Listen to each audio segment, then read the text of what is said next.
ಇದು ಒಂದು ಹೇಳಬೇಕು ಅಂತಂದರೆ, ಇದರಲ್ಲಿ ರಾಜ್ಯವನ್ನು ಮುನ್ನಡೆಸುವ ಮುಖ್ಯಮಂತ್ರಿಗಳು ಸಹ ಅವರ ಪತ್ನಿಯಲ್ಲಿ ಅವರ ಹೆಸರಿನಲ್ಲಿ ತಗೊಂಡಿದ್ದಾರೆ. ದೇವನೂರಲ್ಲಿ ಜಾಗ ಹೋಗುತ್ತೆ ಸ್ವಾಮಿ, 464 ಸರ್ವೆ ನಂಬರಲ್ಲಿ. ಯಾಕೆ ವಿಜಯನಗರ 3ನೇ ಹಂತದಲ್ಲಿ 2ನೇ ಹಂತದಲ್ಲಿ 1ನೇ ಹಂತದಲ್ಲಿ ಸೈಟ್ ಹಾಕಿ ಕೊಡ್ತೀರಾ ನೀವು? ದೇವನೂರಲ್ಲಿ 300-400 ಸೈಟ್ ಖಾಲಿ ಇರ್ಬೇಕಾರೆ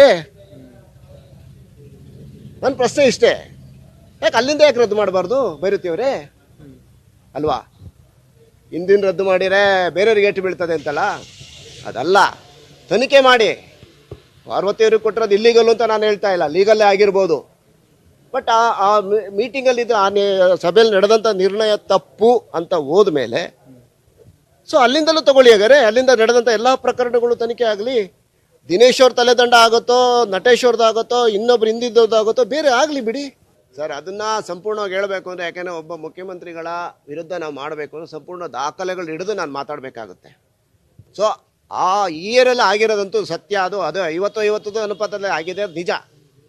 ಆಗಿರಬೇಕಾದ್ರೆ ಅದರ ತೀವ್ರತೆ ಎಷ್ಟಿದೆ ಆ ದಾಖಲೆಗಳು ಹಿಡ್ಕೊಂಡೆ ನಾನು ಮಾತಾಡಬೇಕಾಗುತ್ತೆ. ಮುಂದಿನ ದಿನದಲ್ಲಿ ನಾನು ಮಾತಾಡ್ತೀನಿ. ಈಗ ಇಲ್ಲಿವರೆಗೂ ಆಗಿರೋದಂತೂ ಸತ್ಯ.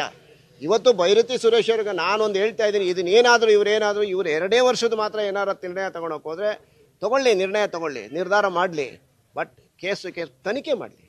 ತನಿಖೆ ಮಾಡ್ದಲೆ ಹೌದು, ಸಮಗ್ರ ತನಿಖೆ ಆಗಲಿ ಸರ್, ತನಿಖೆ ಆಗಬೇಕು.